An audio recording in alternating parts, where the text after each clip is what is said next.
Pointer should work. Yeah.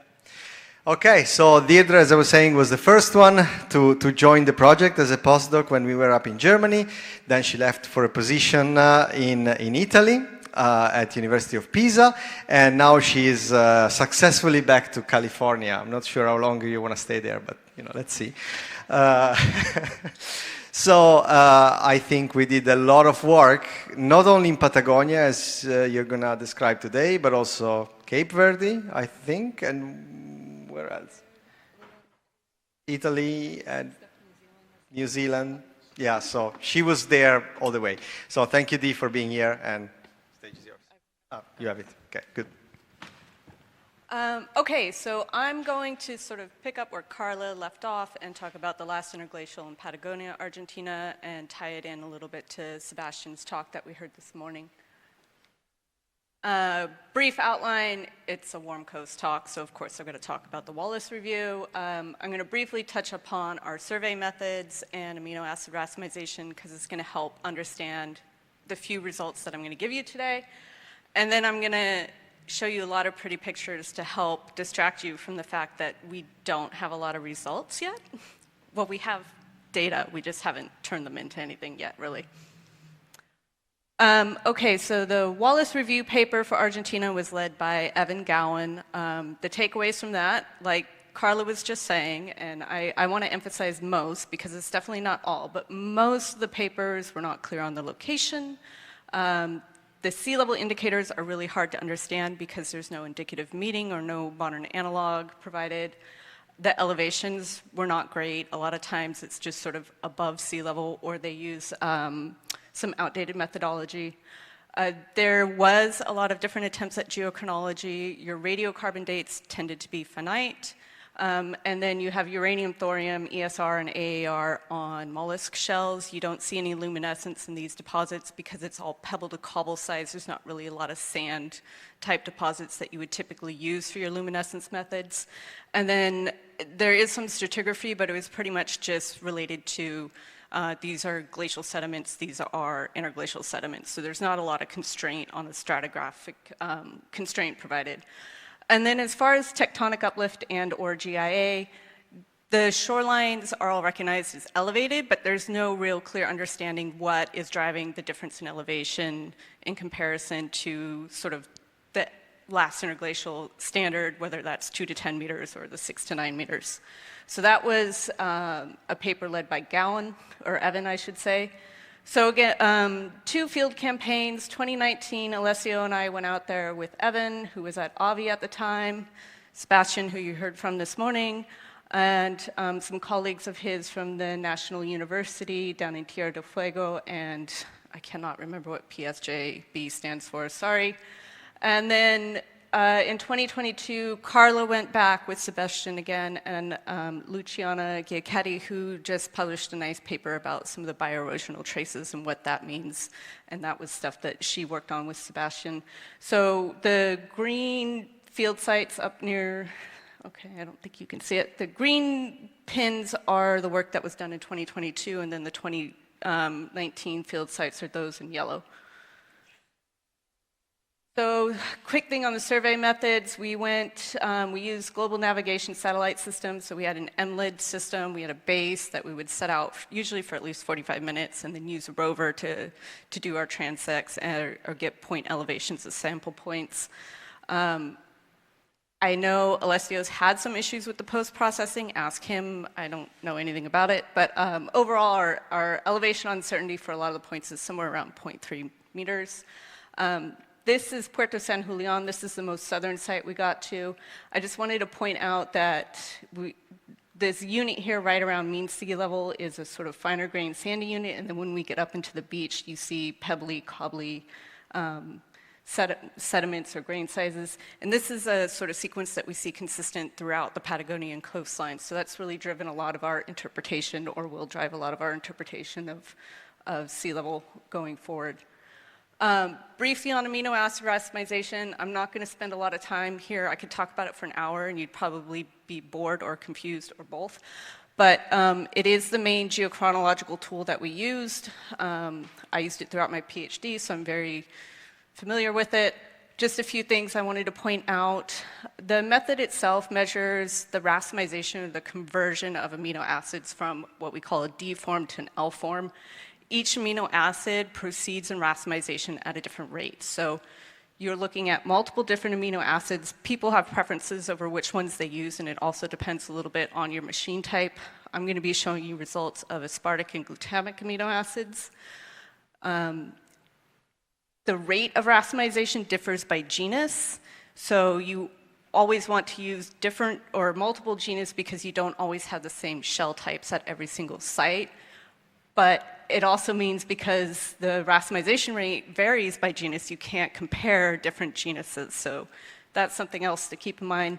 And then also because it's a chemical reaction, it is driven by temperature. So if you look at the MIS sort of trend in this right-hand graph, you'll see that things that have an effective quaternary temperature, which means just sort of your mean annual temperature, lower temperatures are going to result in lower DL values, whereas if you move across your latitudinal gradient and you get to the warmer temperatures, you're going to have higher DL values for something that's the same age. So temperature history makes a difference.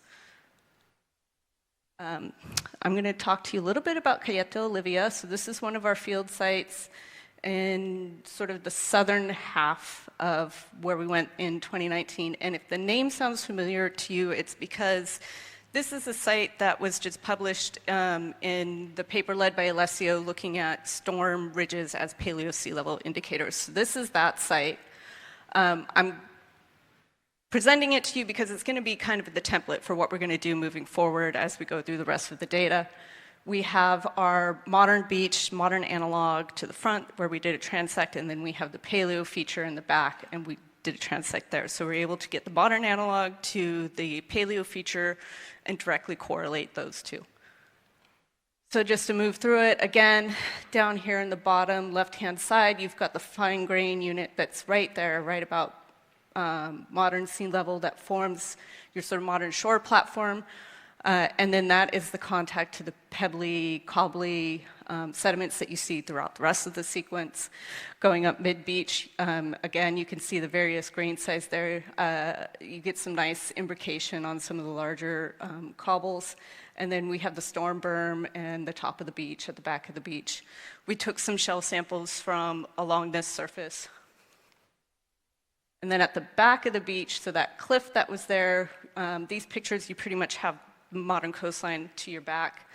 We were lucky here, this bottom, the sandy silty unit that you see right around mean sea level now, we actually see the base of that where it's eroded into a Pliocene, oligomycene unit. And there was some shell at the base of that. I did forget to mention, I'm only presenting the results of one of the shells today to help, one with time and two for clarity. But we had some shell at the base there. We've got some shell at the top of that unit, which Alessio has called Unit 1 in this figure, where you get the contact between the finer grain sediment and the pebbly cobbly unit. And then I just added a photo in there so you could see a little bit more of the grain size variation once you get into like those beach sequences and the beach barrier sequences behind the platform. Okay, and so just showing you how some of the AAR comes out. Over there in panel B at the top of the beach, there was a sample, again, that I took there. Those results are quite low. If you look at the scatter plot, will this work here? No. Scatter plot, you can see that it's a much lower value. We actually paired this with radiocarbon dating and got a post-bomb age. So we know that you're getting really young shell material deposited all the way at the back of the beach, at least at this location. Over here on the right-hand side, this is the mean for multiple shells that we collected. So we've got at the base of the unit, the aspartic glutamic ages, and then as you move up through the sequence. And when you look at the scatter plot, you can see that they mostly tightly plot together, which is what we want to see because it's showing consistency among the results. So very similar age in all those shells. So I'm just plotting here the Protothaca or Amigamoya, Protothaca is much easier to say, Antigua AAR results that we have down the coastline. I've got Cayeta Olivia as our sort of reference site there, and at that particular site, I didn't plot the mean because I wanted you to see relatively the consistency of those sites that are the values that I just showed you, but how tightly they all plot. Between Bahia Vera and Mazaredo, you've got a really nice consistency. Puerto San Julian and Puerto Lobos, though, are a little bit off on both the aspartic and glutamic acid, but if you look on the left-hand side, when we're looking at the mean annual temperature, Puerto San Julian, down there at the very bottom, you've got a mean annual temperature somewhere around 10 degrees, and then at the very top, you're getting closer to 13.6, potentially warmer. So this is where you really start to see that latitudinal variation in temperature, probably playing a role in the AAR results that we have. And then on the far right, I've got elevation here, and I hesitated a little bit to put this in here because it's not, I stress this, not sea level elevations. This is the elevations of where we took the samples from in those deposits. So this is not necessarily a reflection at all of the sea level. One of the interesting things, though, that I wanted to point out is that a lot of them, so this is looking at shells that are collected from those like pebbly beach units. A lot of them are plotting around the 10 meters, but Bahia Vera and Cabo Rosso are showing a much lower elevation, and these were collected, these sample sites were actually near the top of those beach ridges.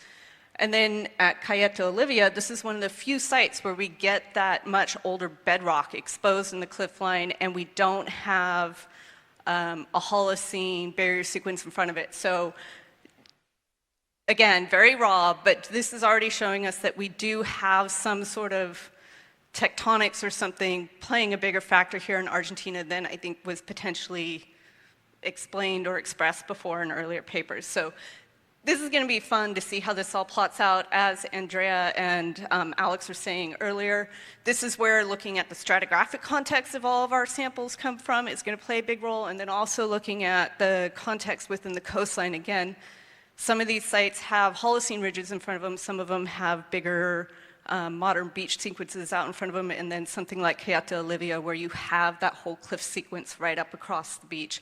So yeah, we're going to have to dig deep into this. And then one other thing I wanted to show you is this is going to be useful for comparing the geochronology that we have from some of those older papers. This is from Camarones, the green point up there. There's actually 3 sites, PA47, WP70, WP68. This is what Sebastian referred to as northern Camarones. And then we have 2 sites that we visited down towards the bottom there. The most southern one from the ESR age we know is Middle Pleistocene. There was some question marks in the older publications about the age of PA47, and then we also got this weird age for the road quarry site around 92,000 years, so, you know, like after 5E. And one of the things we're going to be able to do with the amino acid racemization is sort of like, okay, we've got them plotted by DL value, and then we've got them plotted by the ESR, uranium-thorium age.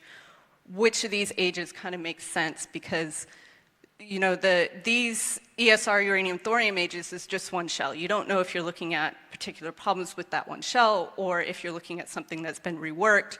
Whereas with the amino acids, the one thing we do have is this is the reflection of probably 5 different samples. So you've got some more consistency, a little bit stronger argument there. And so I would say, looking at this, that the road quarry at 92,000 is probably a little bit of a young age, and then with the PA47, that younger age at 104,000 is probably less correct than the older age at 131,000.